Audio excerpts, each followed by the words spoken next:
ಆಕಾಶವಾಣಿ ಬಸವಣ್ಣನವರ ಧಾರ್ಮಿಕ ಪರಿಕಲ್ಪನೆಗಳು ಮತ್ತು ಪ್ರಯೋಗಶೀಲತೆ ಕುರಿತ ರೂಪಕ ಬಸವ ಪಥ. ರಚನೆ ಡಾಕ್ಟರ್ ಲೋಕೇಶ್ ಅಗಸನಕಟ್ಟೆ. ಪ್ರಸ್ತುತಿ ಎಂ ರೇಣುಕಾ ಪ್ರಕಾಶ್.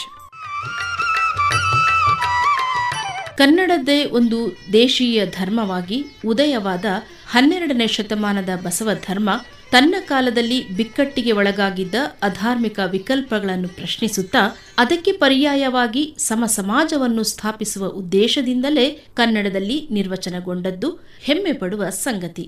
ಧರ್ಮ ಎಂದರೇನು, ಧರ್ಮದ ಮೂಲ ಯಾವುದಾಗಿರಬೇಕು ಮತ್ತು ಧರ್ಮ ಯಾರೆಲ್ಲರನ್ನೂ ಒಳಗೊಂಡಿರಬೇಕು ಎಂಬುದನ್ನು ಅತ್ಯಂತ ಸರಳವಾಗಿ ಹೇಳಿ ನಿಷ್ಠುರತೆಯಿಂದ ಅದನ್ನು ಅನುಷ್ಠಾನಗೊಳಿಸಲು ಬಸವಣ್ಣ ಮುಂದಾದದ್ದು ವಿಶಿಷ್ಟ ಸಂಗತಿ.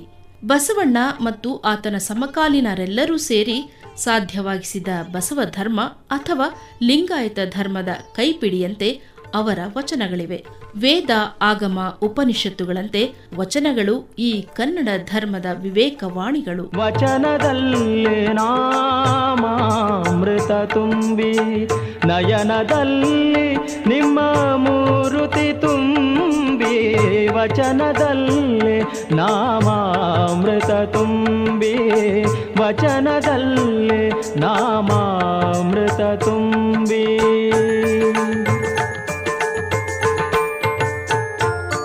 ಬಸವಣ್ಣನ ಧಾರ್ಮಿಕ ಪರಿಕಲ್ಪನೆಗಳು, ವ್ಯಾಖ್ಯಾನಗಳೆಲ್ಲವೂ ಆರಂಭವಾಗುವುದೇ ಅಪವ್ಯಾಖ್ಯಾನಕ್ಕೆ ಒಳಗಾದ ನಡೆಗಾದ ಸಂಗತಿಗಳನ್ನು ಪ್ರಶ್ನಿಸುತ್ತಲೇ. ಇದನ್ನು ಅವರ ವಚನಗಳ ಮೂಲಕವೇ ಗಮನಿಸೋಣ. ದಯವಿಲ್ಲದ ಧರ್ಮವದೇವುದಯ್ಯ, ದಯವೇ ಬೇಕು ಸಕಲ ಪ್ರಾಣಿಗಳೆಲ್ಲರಲ್ಲಿ, ದಯವೇ ಧರ್ಮದ ಮೂಲವಯ್ಯ, ಕೂಡಲ ಸಂಗಮ ದೇವನಂತಲ್ಲದೊಲ್ಲನಯ್ಯ. ದಯವಿಲ್ಲದ್ದನ್ನು ಧರ್ಮ ಎಂದು ಕರೆಯಬಹುದೇ? ಅದು ಧರ್ಮವೆಂದು ಕರೆಸಿಕೊಳ್ಳಲು ಹೇಗೆ ತಾನೇ ಅರ್ಹವಾದುದು ಎಂಬುದೇ ಬಸವಣ್ಣನವರ ಮೊದಲ ಆಕ್ಷೇಪಣೆ. ಇದೇ ವಚನವು ಹಲವು ಪಠ್ಯಗಳಲ್ಲಿ ಹೇಳಿಕೆಯ ರೂಪದಂತೆ ಪ್ರಕಟಗೊಂಡಿದೆ, ವ್ಯಾಖ್ಯಾನಗೊಳ್ಳುತ್ತದೆ. ಅದು ಹೇಗೆಂದರೆ, ದಯವಿಲ್ಲದ ಧರ್ಮವದಾವುದಯ್ಯ ಎಂದು. ಆದರೆ ಇದು ಸಾಮಾನ್ಯೀಕೃತಗೊಂಡ ಒಂದು ಹೇಳಿಕೆಯಂತೆ ಕಾಣುತ್ತದೆಯೇ ವಿನಃ ಅದು ನಿಷ್ಠೂರವಾದ ನುಡಿಯಾಗಿ ಕಾಣುವುದಿಲ್ಲ. ಈ ವಚನದಲ್ಲಿ ಹಿಂದಿನ ವೈದಿಕ, ಜೈನ, ಬೌದ್ಧ ಧರ್ಮಗಳು ಚಲನೆಯನ್ನು ಕಳೆದುಕೊಂಡು ಸ್ಥಗಿತತೆಯನ್ನು ಪಡೆದುಕೊಂಡು ಮತವಾಗಿ ಮೌಢ್ಯ, ಕಂದಾಚರಣೆಯ ಹುದುಲಿಗೆ ಬಿದ್ದು ಕರುಣೆ, ಪ್ರೀತಿಯನ್ನೇ ಮರೆತು ಅಮಾನುಷವಾಗಿ ವರ್ತಿಸುವುದನ್ನು ನೋಡಿಯೇ ಬಸವಣ್ಣ ದಯವಿಲ್ಲದ ಧರ್ಮವದೇವುದಯ್ಯ ಎಂದು ಪ್ರಶ್ನಿಸಿದ್ದಾರೆ. ಅವರು ಅಲ್ಲಿಗೆ ನಿಲ್ಲದೆ ಧರ್ಮವೆಂದರೆ ಸಕಲ ಪ್ರಾಣಿಗಳೆಲ್ಲದರಲ್ಲಿಯೂ ದಯೆಯನ್ನು ತೋರುವುದೇ ನಿಜವಾದ ಧರ್ಮ ಎಂದು ಹೇಳುತ್ತಾರೆ. ಪ್ರಾಣಿಗಳಿಗಿಂತಲೂ ಕಡೆಯಾಗಿ ಶೂದ್ರರನ್ನು, ಅಂತ್ಯಜರನ್ನು, ಸ್ತ್ರೀಯರನ್ನು ಕಾಣುತ್ತಿದ್ದುದನ್ನು ನೋಡಿ ತಿಳಿದುಕೊಂಡಿದ್ದ ಅವರು ಮನುಷ್ಯರನ್ನು ದಯೆಯಿಂದ ಕಾಣಬೇಕೆಂದು ಧರ್ಮಕ್ಕೆ ದಯೆಯೇ ಮೂಲವೆಂದು ಹೇಳುತ್ತಾರಲ್ಲದೆ ದಯೆಯಿಲ್ಲದ ಧರ್ಮವನ್ನು ಯಾವ ದೇವರೂ ಮೆಚ್ಚುವುದಿಲ್ಲ ಎನ್ನುತ್ತಾರೆ. ದಯವಿಲ್ಲದ ಧರ್ಮವು ಆವುದಯ್ಯ, ಅಯ್ಯ ಆವುದಯ್ಯ, ದಯವಿಲ್ಲದ ಧರ್ಮವು ಆವುದಯ್ಯ, ಅಯ್ಯ ಆವುದಯ್ಯ, ದಯವಿಲ್ಲದ ಧರ್ಮವು ಆವುದಯ್ಯ, ಅಯ್ಯ ಆವುದಯ್ಯ.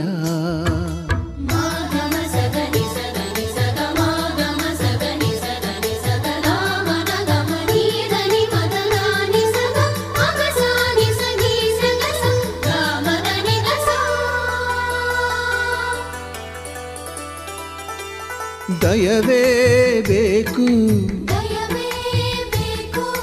ದಯವೇ ಬೇಕು, ದಯವೇ ಬೇಕು ಸಕಲ ಪ್ರಾಣಿಗಳೆಲ್ಲರಲಿ, ದಯವೇ ಬೇಕು, ದಯವೇ ಬೇಕು, ದಯವೇ ಬೇಕು ಸಕಲ ಪ್ರಾಣಿಗಳೆಲ್ಲರಲಿ, ದಯವೇ ಧರ್ಮದ ಮೂಲವಯ್ಯ, ದಯವೇ ಧರ್ಮದ ಮೂಲವಯ್ಯ, ಕೂಡಲ ಸಂಗಮ, ಕೂಡಲ ಸಂಗಮ, ಕೂಡಲ ಸಂಗಮ ದೇವಾ. ಆದಿಮ ಧರ್ಮವೆಂದು ಕರೆಯಲ್ಪಡುವ ಬೌದ್ಧ ಧರ್ಮವು ಈ ತತ್ವವನ್ನೇ ಸಾರಿ ಹೇಳಿದೆ.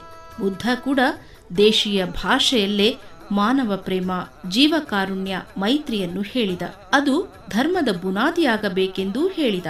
ಅವನ ತತ್ವದ ದಾರಿಯಲ್ಲೇ ಸಾಗಿದ ನಾಗಾರ್ಜುನ, ಸರಹಪಾದ, ಮಖಲಿ ಗೋಶಾಲ ಕೂಡ ಇದೇ ಸಂಗತಿಯನ್ನೇ ಹೇಳುತ್ತಾ ಬಂದರಾದರೂ ಕಾಲಾಂತರದಲ್ಲಿ ಮಾನವೀಯತೆ ಮರೆಯಾಗಿ ಪಾಶವಿತನಕ್ಕೆ ಎಳೆಸುವ ಪ್ರವೃತ್ತಿ ಬೆಳೆದು ಬರುವುದು ಸಾಮಾನ್ಯ ಸಂಗತಿ.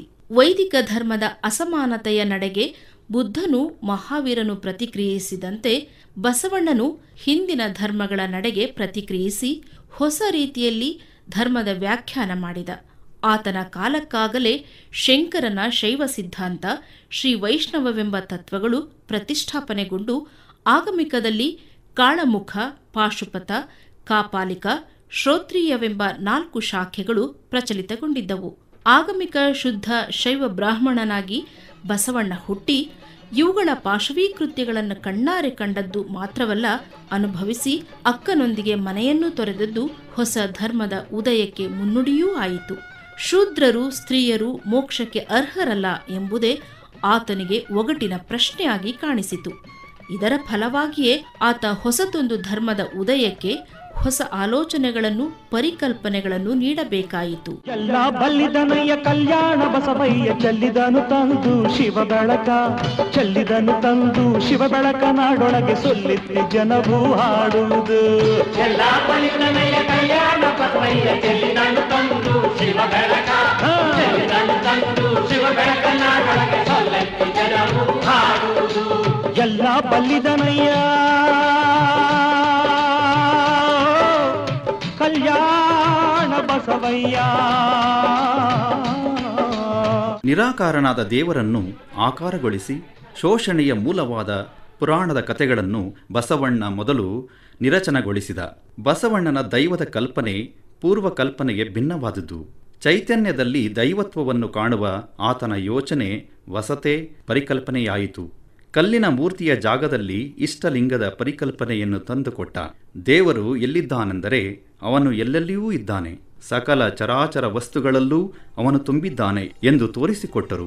ಅವರು ಒಂದು ವಚನದಲ್ಲಿ ಹೀಗೆ ಹೇಳುತ್ತಾರೆ: ಎತ್ತೆತ್ತ ನೋಡಿದಡತ್ತ ನೀನೇ ದೇವಾ, ನೀನೇ ದೇವಾ, ಸಕಲ ವಿಸ್ತಾರದ ರೂಹು, ಸಕಲ ವಿಸ್ತಾರದ ರೂಹು, ನೀನೇ ದೇವಾ, ನೀನೇ ದೇವಾ, ಎತ್ತೆತ್ತ ನೋಡಿದಡತ್ತ ನೀನೇ ದೇವಾ.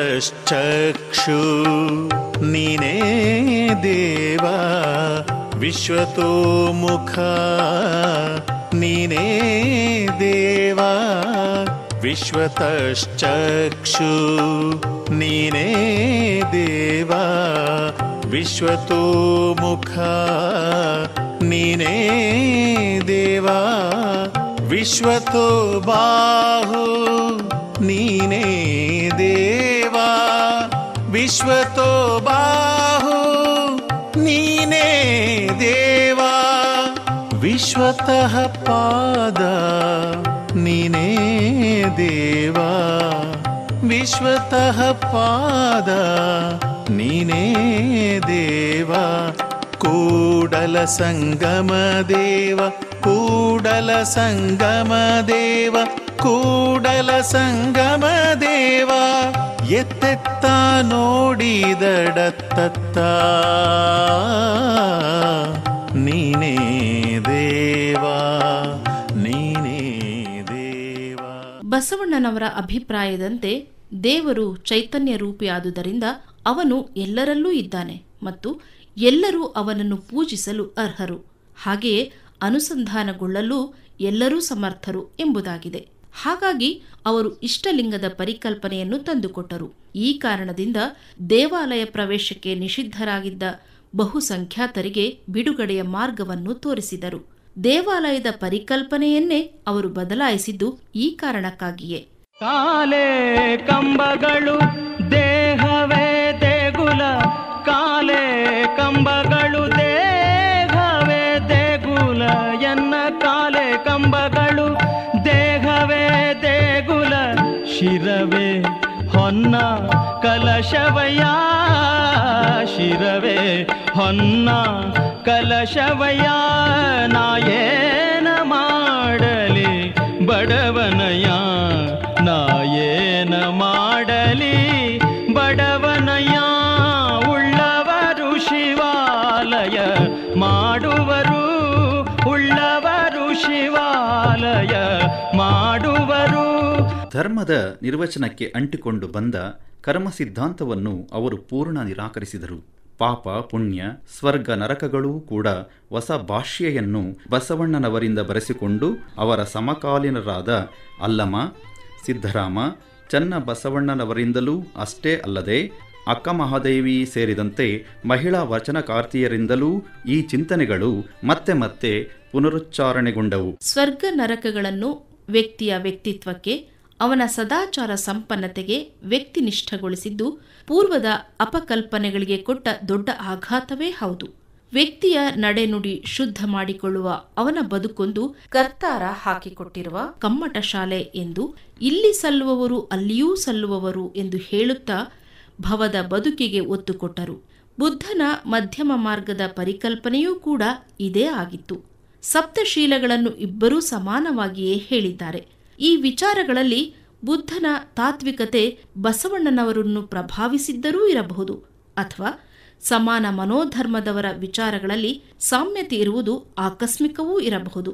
ಈ ಕಾರಣಕ್ಕೆ ನುಡಿವ ಮಾತು ನಡೆವ ರೀತಿ ಎರಡೂ ಅನುಕರಣೀಯವಾಗಿರಬೇಕೆಂದು ಬಸವಣ್ಣ ಹೇಳುತ್ತಾರೆ. ನುಡಿದರೆ ಮುತ್ತಿನ ಹಾರದಂತಿರಬೇಕು, ನುಡಿದರೆ ಸ್ಫಟಿಕದ ಶಲಾಕೆಯಂತಿರಬೇಕು, ನುಡಿದರೆ ಲಿಂಗ ಮೆಚ್ಚಿ ಅಹುದೌದೆನಬೇಕು, ನುಡಿಯೊಳಗಾಗಿ ನಡೆಯದಿದ್ದರೆ ಮೆಚ್ಚ ನಮ್ಮ ಕೂಡಲ ಸಂಗಮ ದೇವ ಎಂದೆನ್ನುವ ಅವರ ಮಾತು ನಡೆನುಡಿಗಳು ಸರಿಯಿಲ್ಲದ ಡಂಭಾಚಾರಿಗಳಂತೆ ವೇಷಧಾರಿಗಳಂತೆ ನಟಿಸುವವರನ್ನು ಕುರಿತದ್ದೇ ಆಗಿರುವಂಥದ್ದು. ಮನುಷ್ಯನ ಶೀಲದಂತೆಯೇ ಅವನ ಬದುಕಿನ ಶೈಲಿ ಇರುತ್ತದೆಂದು ಗಾಢವಾಗಿ ನಂಬುವ ಬಸವಣ್ಣನವರು ಹೇಳುವ ಸಪ್ತಶೀಲಗಳು ಅವರ ಧಾರ್ಮಿಕ ಚಿಂತನೆಯ ಸ್ವರೂಪಕ್ಕೆ ನೀಡಿದ ವಿನೂತನ ವಿಚಾರವೇ ಆಗಿದೆ. ಕಳಬೇಡ, ಕೊಲಬೇಡ, ಹುಸಿಯ ನುಡಿಯಲು ಬೇಡ, ಮುನಿಯಬೇಡ, ಅನ್ಯರಿಗೆ ಅಸಹ್ಯ ಪಡಬೇಡ, ತನ್ನ ಬಣ್ಣಿಸಬೇಡ, ಇದರ ಹಳೆಯಲೂ ಬೇಡ, ಇದೇ ಅಂತರಂಗ ಶುದ್ಧಿ, ಇದೇ ಬಹಿರಂಗ ಶುದ್ಧಿ ಎಂಬ ವಿಚಾರವನ್ನು ಅತ್ಯಂತ ಸರಳವಾಗಿ ಯಾವುದೇ ಸಂಕೀರ್ಣತೆಗೆ ಅಸ್ಪಷ್ಟತೆಗೆ ಎಡೆಯಿಲ್ಲದಂತೆ ಹೇಳಿರುವುದು ಬಸವ ಧರ್ಮ ಜನಾನುರಾಗಿಯಾಗಲು ಕಾರಣವಾಗಿರಬಹುದು. ಯಾರು ಬೇಕಾದರೂ ಈ ಸನ್ನಡತೆಯನ್ನು ಹೊಂದಿದರೂ ಕೂಡಲ ಸಂಗಮ ತನಗೆ ಬೇಕೆಂದು ಮೇಲೆತ್ತಿಕೊಳ್ಳುವುದರಲ್ಲಿ ಯಾವ ಆಶ್ಚರ್ಯವೂ ಇಲ್ಲ. ಬಸವಣ್ಣನವರು ಪಾಪ ಮತ್ತು ಪುಣ್ಯವನ್ನಾಧರಿಸಿ ಕರ್ಮ ಸಿದ್ಧಾಂತಕ್ಕೆ ನೀಡಿದ ವ್ಯಾಖ್ಯಾನವು ಹಿಂದಿನ ಮತಾಚಾರಿಗಳು ಮಾಡಿದ ವ್ಯಾಖ್ಯಾನಕ್ಕಿಂತಲೂ ಮನುಪ್ರಣೀತ ಸಂಗತಿಗಳಿಗಿಂತಲೂ ಭಿನ್ನ ಎಂಬುದನ್ನು ಅಂದಿನ ಜನ ಅರಿತಿರಬೇಕು. ಹಾಗಾಗಿಯೇ ಬಸವಣ್ಣನವರ ಈ ವಿಚಾರಗಳಿಗೆ ಎಲ್ಲ ಅಂಚಿನ ಸಮಾಜಗಳಿಂದಲೂ ಜನ ತಂಡೋಪತಂಡವಾಗಿ ಹರಿದು ಬಂದರೆಂದು ತೋರುತ್ತದೆ. ನನ್ನ ಕಾಲದ ದೃಷ್ಟಾಂತಗಳನ್ನು ಹಿಡಿದೇ ಧಾರ್ಮಿಕ ಮೌಢ್ಯಾಚರಣೆಗಳನ್ನು ನಿರ್ವಚಿಸುವುದು ಬಸವಣ್ಣನವರಲ್ಲಿ ಕಾಣುವ ಒಂದು ವಿಶೇಷ ನಡೆ. ನೀರ ಕಂಡಲ್ಲಿ ಮುಳುಗುವರಯ್ಯ, ಮರನ ಕಂಡಲ್ಲಿ ಸುತ್ತುವರಯ್ಯ, ಬತ್ತುವ ಜಲವ ಒಣಗುವ ಮರನ ಮೆಚ್ಚಿದವರು ನಿಮ್ಮ ನೆತ್ತಬಲ್ಲರು ಕೂಡಲ ಸಂಗಮದೇವ ಎನ್ನುತ್ತಾ ಮೌಢ್ಯಾಚರಣೆಯನ್ನು ಅಂಧಾನುಕರಣೆಯಂತೆ ಎಷ್ಟೇ ವರ್ಷ ಮಾಡಿದರೂ ಅಂತರಂಗದಲ್ಲಿರುವ ಚೈತನ್ಯವನ್ನು ಎಂದೂ ಅರಿಯರು ಎಂದು ವಿಷಾದಪಡುತ್ತಾರೆ. ಎನಿಸು ಕಾಲ ಕಲ್ಲು ನೀರೊಳಗಿದ್ದು ಮೃದುವಾಗಬಲ್ಲುದೇ ಎಂದು ಪ್ರಶ್ನಿಸುತ್ತಾರೆ. ಕರಗುವ ಮನಸ್ಸುಗಳು, ಚಲಿಸುವ ಮನಗಳು ಮಾತ್ರ ಅಂತರಂಗದ ಚೈತನ್ಯವನ್ನು ಕಾಣಬಲ್ಲರು ಎಂದು ವಿಶ್ಲೇಷಿಸುತ್ತಾರೆ. ಎನಿಸು ಕಾಲ ಕಲ್ಲು ನೀರೊಳಗಿದ್ದಡೇನು, ಎನಿಸು ಕಾಲ ಕಲ್ಲು ನೀರೊಳಗಿದ್ದಡೇನು, ನೆನೆದು ಮೃದುವಾಗಬಲ್ಲುದೇ, ನೆನೆದು ಮೃದುವಾಗಬಲ್ಲುದೇ, ಎನಿಸು ಕಾಲ ಕಲ್ಲು ನೀರೊಳಗಿದ್ದಡೇನು.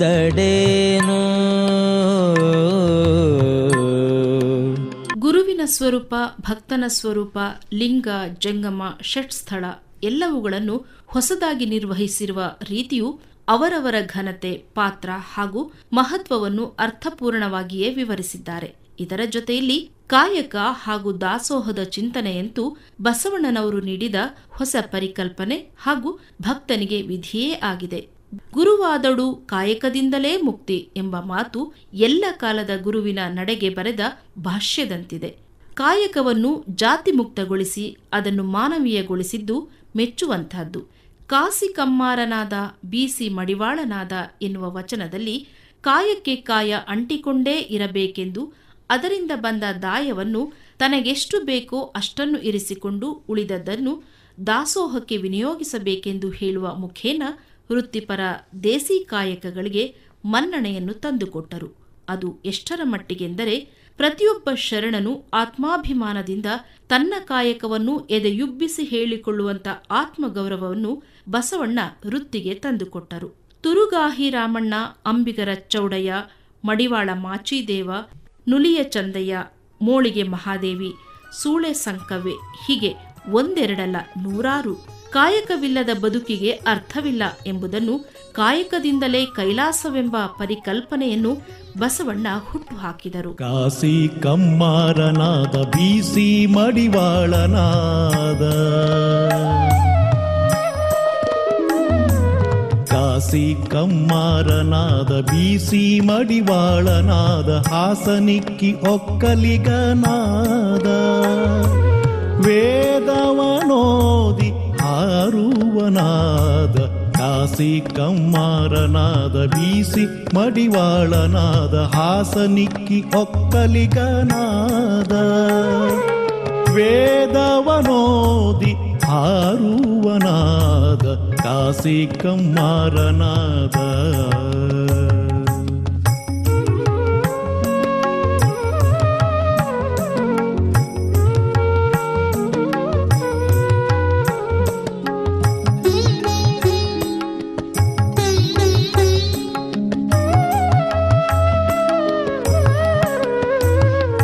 ಕರ್ಣದಲ್ಲಿ ಜನಿಸಿದವರುಂಟೆ ಜಗದೊಳಗೆ, ಕರ್ಣದಲ್ಲಿ ಜನಿಸಿದವರುಂಟೆ ಜಗದೊಳಗೆ, ಇದು ಕಾರಣ ಕೂಡಲ ಸಂಗಮ ದೇವಾ, ಕೂಡಲ ಸಂಗಮ ದೇವಾ. ಜಾತಿಯ ಕುಲದ ಶ್ರೇಷ್ಠತೆಯಿಂದ ಮೆರೆಯುತ್ತಿದ್ದ ಜನರನ್ನು ವಿಡಂಬಿಸುವ ಮುನ್ನ ಬಸವಣ್ಣ ತನ್ನನ್ನು ತಾನೇ ಕೀಳುಕುಲದಲ್ಲಿ ಹುಟ್ಟಿ ಬಂದವನೆಂದು ಹೇಳಿಕೊಳ್ಳುವ, ಅಪವರ್ಣೀಕರಣಗೊಳಿಸಿಕೊಳ್ಳುವ ಕ್ರಿಯೆಗೂ ಮುಂದಾದರು. ಚೆನ್ನಯ್ಯನ ಮನೆಯ ದಾಸಿಯ ಮಗನು, ಕಕ್ಕಯ್ಯನ ಮನೆಯ ದಾಸಿಯ ಮಗಳು ಬೆರಣಿಯ ನಾಯಲಕ್ಕೆ ಹೊರದಲ್ಲಿ ಹೋಗಿ ಸಂಗವ ಮಾಡಿದರೂ ಕೂಡಲ ಸಂಗಮ ದೇವರ ಸಾಕ್ಷಿಯಾಗಿ ಆ ಸಂಘಕ್ಕೆ ಹುಟ್ಟಿದ ಶಿಶು ನಾನು ಎಂದು ಹೇಳಿಕೊಳ್ಳುವುದರ ಮೂಲಕ ಉತ್ತಮ ಕುಲದಲ್ಲಿ ಹುಟ್ಟಿದ ಕಷ್ಟತನದ ಹೊರೆಯನ್ನು ಅವರು ಇಳಿಸಿಕೊಳ್ಳುತ್ತಾರೆ. ಜಾತಿಯ ಹೆಸರಿನಿಂದ ಕರೆಯುವ ರೂಢಿಗತ ಶೈಲಿಗೆ ವಿರುದ್ಧವಾಗಿ ಇವನಾರವನೆಂದೆಣಿಸಿದರಯ್ಯ, ನಮ್ಮವನೆಂದೆಣಿಸಯ್ಯ ಎನ್ನುವ ಎಲ್ಲರನ್ನೂ ಒಳಗೊಂಡು ಹೋಗುವ ಧಾರ್ಮಿಕ ಸಮೋಜೋ ನಡೆಯನ್ನು ಅವರು ಪ್ರದರ್ಶಿಸುತ್ತಾರೆ. ಅಪ್ಪನೂ ನಮ್ಮ ಮಾದಾರ ಚೆನ್ನಯ್ಯ, ಅಪ್ಪನೂ ನಮ್ಮ ಮಾದಾರ ಚೆನ್ನಯ್ಯ, ಬೊಪ್ಪನೂ ನಮ್ಮ ಡೋಹರ ಕಕ್ಕಯ್ಯ, ಬೊಪ್ಪನೂ ನಮ್ಮ ಡೋಹರ ಕಕ್ಕಯ್ಯ, ಅಪ್ಪನೂ ನಮ್ಮ ಮಾದಾರ ಚೆನ್ನಯ್ಯ, ಅಪ್ಪನೂ ನಮ್ಮ ಮಾದಾರ ಚೆನ್ನಯ್ಯ.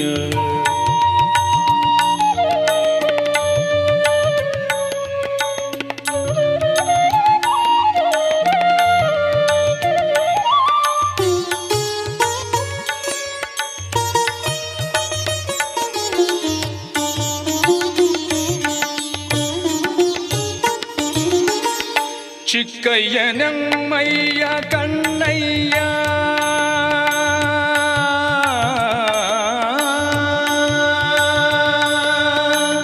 ಚಿಕ್ಕಯ್ಯನಮ್ಮಯ್ಯ ಕಣ್ಣಯ್ಯ,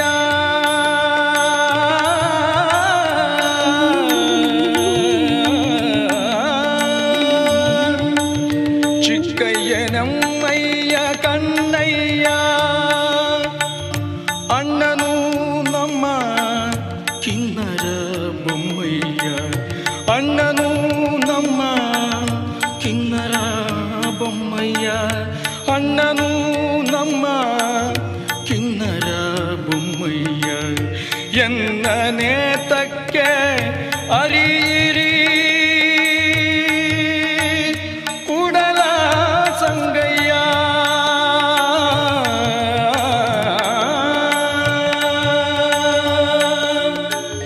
ಬಸವಣ್ಣನವರು ಅಪರಿಗ್ರಹ ಅಸಂಗ್ರಹ ಸ್ವಭಾವಜನ್ಯವಾಗಿರಬೇಕಾದ ಸಂಗತಿಯನ್ನು ಒತ್ತಿ ಹೇಳುತ್ತಾರೆ. ಇಂದಿಂಗೆ ನಾಳಿಂಗೆ ಎಂದೆನಾದೊಡೆ ಪ್ರಮಥರಾಣೆ ಎಂದು ಸಂಗ್ರಹ ಮಾಡುವ ಗುಣವನ್ನು, ಕಳ್ಳತನವನ್ನು ಅವರು ವಿರೋಧಿಸುತ್ತಾರೆ. ಅವರ ತತ್ವ ಸಿದ್ಧಾಂತದಂತೆಯೇ ಅವರ ಬಳಿಯಲ್ಲಿದ್ದ ಶರಣರೆಲ್ಲರೂ ನಡೆದುಕೊಳ್ಳುತ್ತಾರೆ. ಪಣ್ಯ ಸ್ತ್ರೀಯರು ಪುಣ್ಯ ಸ್ತ್ರೀಯರಾದ ರೀತಿಯಂತೂ ಪವಾಡ ಸದೃಶದಂತೆ ಕಾಣುತ್ತದೆ. ಹೇಗೆಂದರೆ, ನೀನೊಲಿದರೆ ಕೊರಡು ಕೊನರುವ ಪರಿಯಂತೆ. ಶರಣರೊಳಗೆ ಬೆರೆತು ಬಸವಣ್ಣನು, ಬಸವಣ್ಣನೊಂದಿಗೆ ಬೆರೆತು ಶರಣಯರು ಪರಸ್ಪರ ಪರಶುಮಣಿ ಮುಟ್ಟಿದ ಚಿನ್ನದಂತಾದದ್ದು ಆ ಶತಮಾನದ ಮಹಾಚೋದ್ಯ ಸಂಗತಿ. ಅನುಭವ ಮಂಟಪದ ಪರಿಕಲ್ಪನೆಯು ಬಸವಣ್ಣ ನೀಡಿದ ಬಹುದೊಡ್ಡ ಪರಿಕಲ್ಪನೆ. ವಿಚಾರ ವಿಮರ್ಶೆ ನಡೆಯದೆ ಯಾವುದೇ ನಿರ್ಣಯಕ್ಕೆ ಬರಬಾರದೆಂಬ ನಿಲುವು ಅಸಾಧಾರಣವಾದುದು. ಮಹಾಮನೆಯ ಅನ್ನದಾಸೋಹದಂತೆ ಅನುಭವ ಮಂಟಪ ವಿಚಾರ ದಾಸೋಹದ ಕಮ್ಮಟ ಶಾಲೆ. ಅಂಧಾಭಿಮಾನಕ್ಕೆ ಇಲ್ಲಿ ಆಸ್ಪದವಿಲ್ಲ. ನಾಯಕ ಹಿಂಬಾಲಕ ಪರಿಕಲ್ಪನೆಗಳಿಲ್ಲ. ತಮ್ಮ ತಮ್ಮ ವಿಚಾರಗಳನ್ನು ಮಂಡಿಸುವ, ಪರರ ವಿಚಾರಗಳನ್ನು ಓರೆಗೆ ಹಚ್ಚುವ ವ್ಯಕ್ತಿ ಸ್ವಾತಂತ್ರ್ಯದ ಮಹಾಮನೆಯಾಗಿ ಅನುಭವ ಮಂಟಪ ರೂಪುಗೊಂಡಿತ್ತು. ಭವದ ವಿಚಾರದಿಂದ ಅನುಭವದ ವಿಚಾರದವರೆಗೂ ಇಲ್ಲಿ ವೇದಿಕೆ ಸಿದ್ಧಗೊಂಡಿತ್ತು ಎಂಬುದು ಒಂದು ವಿಶೇಷ. ಅಕ್ಕ ಅಲ್ಲಮರೊಂದಿಗೆ ನಡೆದ ಚರ್ಚೆಯು ಇದಕ್ಕೊಂದು ನಿದರ್ಶನ. ಪ್ರಜಾಪ್ರಭುತ್ವವಾದಿ ಜಾತ್ಯತೀತ ನೆಲೆ, ವ್ಯಕ್ತಿ ಸ್ವಾತಂತ್ರ್ಯದ ಮನ್ನಣೆ, ಸರ್ವರಿಗೂ ಸಮಾನವಾದ ಸ್ಥಾನಮಾನ ನೀಡಿದ ರೀತಿಯ ಜೊತೆ ಸಾಧನೆಗೆ ಸಂಸಾರವೆಂಬುದು ಅಡ್ಡಿಯೆಂಬ ನಕಾರಾತ್ಮಕ ನಿಲುವಿಗೂ ವ್ಯತಿರಿಕ್ತವಾದ ರೀತಿಯಲ್ಲಿ ಬಾಳುವುದೇ ನಿಜವಾದ ಧರ್ಮ ಎಂದು ಬಸವಣ್ಣ ತೋರಿಸಿಕೊಟ್ಟರು. ಸತಿಪತಿಗಳೊಂದಾದ ಭಕ್ತಿ ಹಿತವಪ್ಪುದು ಶಿವಂಗೆ ಎಂಬ ಮಾತಾಗಲಿ, ಅಲ್ಲಮ ಪ್ರಭುವವರ ಹೆಣ್ಣು ಮಾಯೆ ಎಂಬರು ಹೆಣ್ಣು ಮಾಯೆಯಲ್ಲ, ಮನದ ಮುಂದಣ ಆಸೆಯೇ ಮಾಯೆ ಎಂದು ನೀಡಿದ ವ್ಯಾಖ್ಯಾನ ಸ್ತ್ರೀತ್ವಕ್ಕೆ ನೀಡಿದ ಬಹುದೊಡ್ಡ ಗೌರವಕ್ಕೆ ಸಾಕ್ಷಿಯಂತಿದೆ. ಸಾವಿರಾರು ವರ್ಷಗಳ ಕಾಲ ಮಾತು ಕಳೆದುಕೊಂಡು ಮೂಕರೋಧನೆ ಅನುಭವಿಸುತ್ತಿದ್ದ ಸ್ತ್ರೀಗೆ ಒಂದು ಅಸ್ಮಿತೆಯನ್ನು, ಸರಿಸಮಾನವಾದ ಸ್ಥಾನ ಗೌರವವನ್ನು ನೀಡಿದ್ದು ಈ ಶತಮಾನದಲ್ಲಿಯೇ, ಬಸವ ಧರ್ಮದಲ್ಲಿಯೇ. ಹೊನ್ನು ಮಾಯೆ ಎಂಬರು ಹೊನ್ನು ಮಾಯೆಯಲ್ಲ, ಹೆಣ್ಣು ಮಾಯೆ ಎಂಬರು ಹೆಣ್ಣು ಮಾಯೆಯಲ್ಲ, ಹೆಣ್ಣು ಮಾಯೆ ಎಂಬರು ಹೆಣ್ಣು ಮಾಯೆಯಲ್ಲ.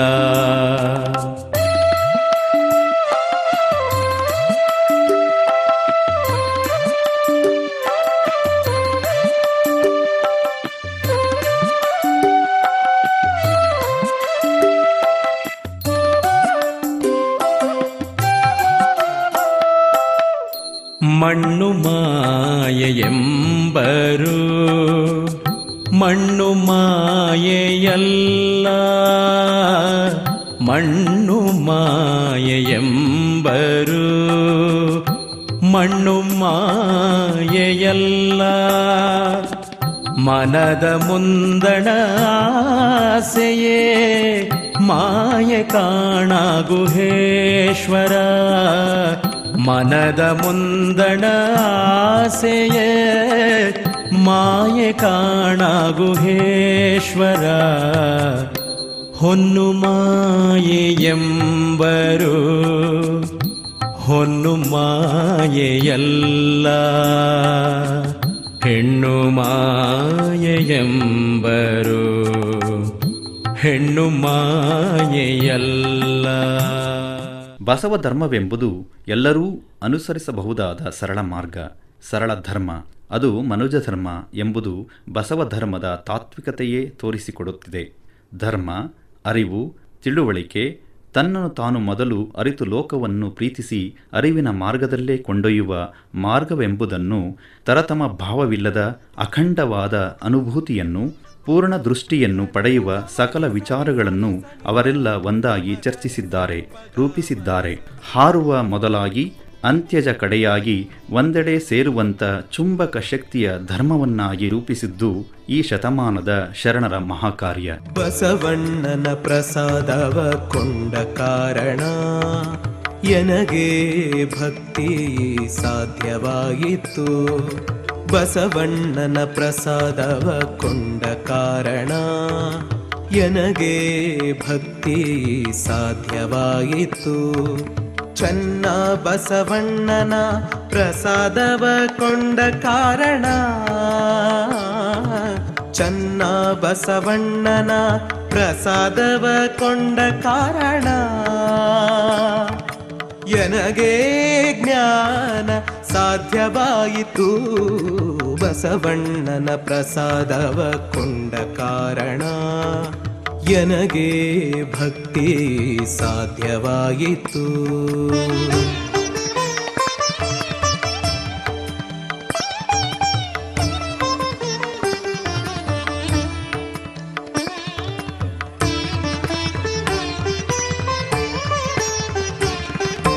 ಪ್ರಭುದೇವರ ಪ್ರಸಾದವ ಕೊಂಡ ಕಾರಣ ಎನಗೆ ವೈರಾಗ್ಯ ಸಾಧ್ಯವಾಯಿತು. ಪ್ರಭುದೇವರ ಪ್ರಸಾದವ ಕೊಂಡ ಕಾರಣ ಎನಗೆ ವೈರಾಗ್ಯ ಸಾಧ್ಯವಾಯಿತು.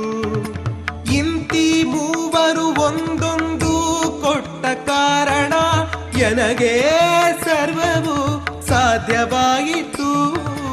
ಇಂತಿ ಮೂವರು ಒಂದೊಂದು ಕೊಟ್ಟ ಕಾರಣ ಎನಗೆ ಸರ್ವವು ಸಾಧ್ಯವಾಯಿತು. ಏಣಾಂಕಧರ ಸೋಮೇಶ್ವರ, ಏಣಾಂಕಧರ ಸೋಮೇಶ್ವರ, ನಿಮ್ಮ ಶರಣರೆನ್ನ ಮಾತಾ ಪಿತರು. ಬಸವಣ್ಣನ ಪ್ರಸಾದವ ಕೊಂಡ ಕಾರಣ ಎನಗೆ ಭಕ್ತಿ ಸಾಧ್ಯವಾಯಿತು. ಬಸವಣ್ಣನ ಪ್ರಸಾದವ ಕೊಂಡ ಕಾರಣ ಎನಗೆ ಭಕ್ತಿ ಸಾಧ್ಯವಾಯಿತು. ಚೆನ್ನ ಬಸವಣ್ಣನ ಪ್ರಸಾದವ ಕೊಂಡ ಕಾರಣ, ಚೆನ್ನ ಬಸವಣ್ಣನ ಪ್ರಸಾದವ ಕೊಂಡ ಕಾರಣ ಎನಗೆ ಜ್ಞಾನ ಸಾಧ್ಯವಾಯಿತು. ಬಸವಣ್ಣನ ಪ್ರಸಾದವ ಕೊಂಡ ಕಾರಣ ಎನಗೆ ಭಕ್ತಿ ಸಾಧ್ಯವಾಯಿತು. ಬಸವಣ್ಣನ ಪ್ರಸಾದವ ಕೊಂಡ ಕಾರಣ. ಯುಗ ಯುಗಗಳನ್ನು ದಾಟಿ ಆಧುನಿಕ ಕಾಲದ ಸಾಮಾಜಿಕ, ರಾಜಕೀಯ, ಸಾಹಿತ್ಯಿಕ ಹಾಗೂ ಸಾಂಸ್ಕೃತಿಕ ಹೋರಾಟಗಳಿಗೂ ಪ್ರೇರಣೆ ನೀಡುವಂಥ ತಾತ್ವಿಕ ಶಕ್ತಿ ಹಾಗೂ ಧಾರ್ಮಿಕ ಒಳನೋಟವನ್ನು ಹೊಂದಿದ ಬಸವಯುಗದ ಸಾಹಿತ್ಯ ಪಠ್ಯಗಳು ಮುಂದಿನ ಯುಗಗಳಿಗೂ ಪ್ರೇರಕ ಶಕ್ತಿಯಾಗಬಲ್ಲವು ಎಂಬುದು ಅತಿಶಯೋಕ್ತಿಯ ಮಾತಾಗಲಾರದು.